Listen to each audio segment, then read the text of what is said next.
E uno dei luoghi preferiti da Daminic per scrivere le poesie è Ostia. Si reca ad Ostia nei luoghi pasoliniani perché è un amante dei luoghi pasoliniani, e quindi tutto questo ovviamente ce lo siamo detti al telefono io ed Elena, perché abbiamo parlato varie volte, insomma, e si reca in questi posti e cerca appunto lì l'ispirazione. E poi nel Ferragosto del 2005, il giorno di Ferragosto, si reca ad Ostia con la fidanzata, senza nessuna intenzione tra l'altro di fare il bagno, e in un'opera di salvataggio che quindi lo rende ancora più alto nella nostra memoria e anche nella nostra idea di uomo e di poeta, perde la vita perché salva prima la ragazza e poi si tuffa nuovamente per salvare una seconda persona e un'onda anomala lo sbatte contro gli scogli. Quindi è così che perde la vita terrena. Ha lasciato una tale eredità di affetti e di tributi che non possiamo che festeggiarlo, anche in nome di Elena e del suo grande dolore. Metro. Cos'altro fare? Guardare. Sono qui, evidenti, davanti, dietro, a fianco, tutti scostanti, insorrisi senza denti, scontenti. Io neanche d'altronde, ma cos'altro fare? Guardare, guardati. Guardare i girati, le scarpe, le spalle, gli attriti ondulati dei culi seduti, bracciali, giornali, maniglie, zinne, stinte e dipinte. Cos'altro? Nient'altro che sguardi. Che guardi? Mi sembra qualcuno mi dica, ma tace, mi mima un'occhiata, una mina. Ma io me ne sbatto, lo sfido, lo stesso con l'occhio ben fisso. Che fesso, mi stufo. Odori, sudori, dovunque io odori, sudori, reazioni minime chimiche in aria, campate massaggiano i corpi. Lo sbuffo scocciato di quella ragazza è un che di limone il suo alone e combatte un liccio ovunque col puzzo. Non respirare, che altro fare? Ognuno aspetta, nient'altro, ritorno, tutto da rifare.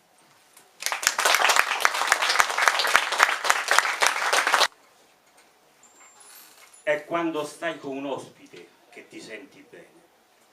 Sei il polo positivo, la compensazione, una metafora, insomma, la parte salva. È quando ci sei già stato e poi non ci stai e ci ripensi e pensi a lui che rimbrotta, pulsano questione, gelo. E se a me?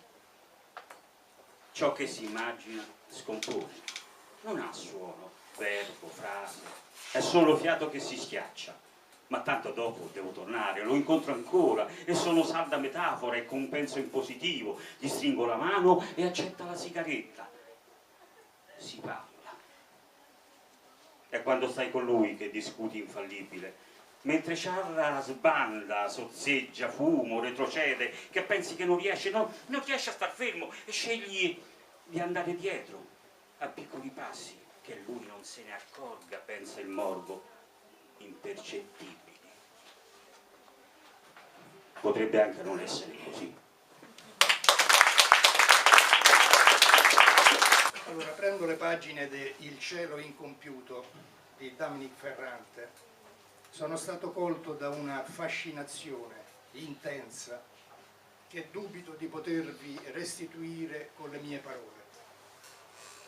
Quello di Daminic è un eloquio semplice e profondo che torna a fare della poesia, ma funziona il microfono? Sì. Che torna a fare della poesia un percorso di conoscenza. Uso questo termine non nel senso razionalistico ed esaustivo in cui è stato trasformato, ma nel senso originario, secondo cui conoscere significa fare la conoscenza, iniziare e non concludere un percorso di conoscenza, perché più si conosce e più il mistero si amplia sia dentro di noi che intorno a noi.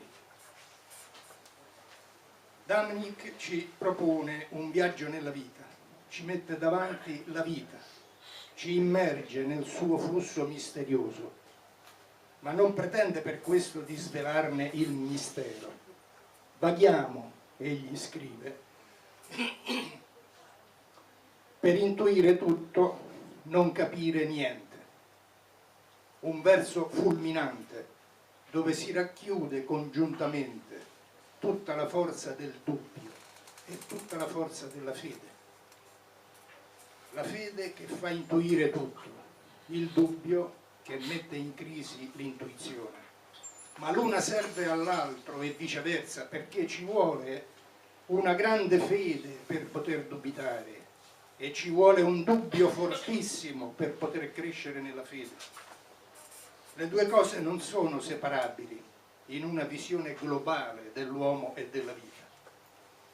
La poesia di Damnik parla sempre e comunque dell'uomo e della vita. Per questo è agli antipodi del manierismo eccentrico e saccente che si è imposto nelle varie espressioni dell'arte e della cultura. Per iniziare a dissettare di Dominique Ferrante e del suo cielo incompiuto, prenderò in prestito una citazione di cui prima di me ha fatto buon uso Gian Ruggero Manzoni, curatore della profonda ed esaustiva introduzione all'opera. Ha detto Brodsky, riferisce il prefatore, se il tempo avesse una penna e decidesse di scrivere una poesia, i suoi versi parlerebbero di foglie, erba, terra, vento, pecore, cavalli, mucche, api, ma non di noi, al massimo delle nostre anime. L'assunto dell'ultimo grande interprete del lirismo russo non solo è condivisibile, ma può essere pienamente accolto laddove si faccia estrema chiarezza sull'idea stessa di tempo. Le opinioni al riguardo sono essenzialmente riconducibili alle due posizioni, quella immanentistica e quella trascendentale. È mia convinzione, tuttavia, che optare per l'una o per l'altra corrente di pensiero finirebbe con l'allontanarci tanto da questa poesia quanto dal suo artefice.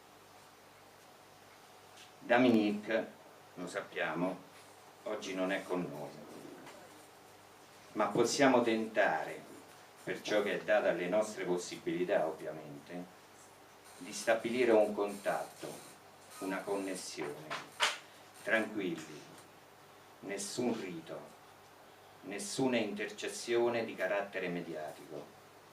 Questa sera qui si può fare di più.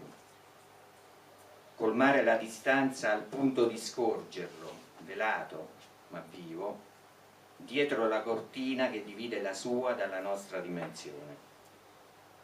Se noi abitiamo la trascendenza o l'immanenza e dunque la relatività del tempo, egli esiste nella trascendenza e nell'immanenza, nel contingente e nell'assoluto contemporaneamente, ossia in quello che mi piace definire quasi paradossalmente il non tempo.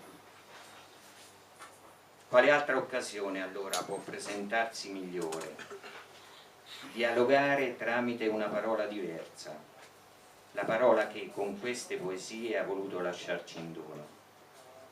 Un testamento spirituale, senza dubbio, ma non un memoriale, in quanto, convengo con Manzoni, non rappresenta il passato, ma lo riattiva, prolungandone le immagini fino al presente.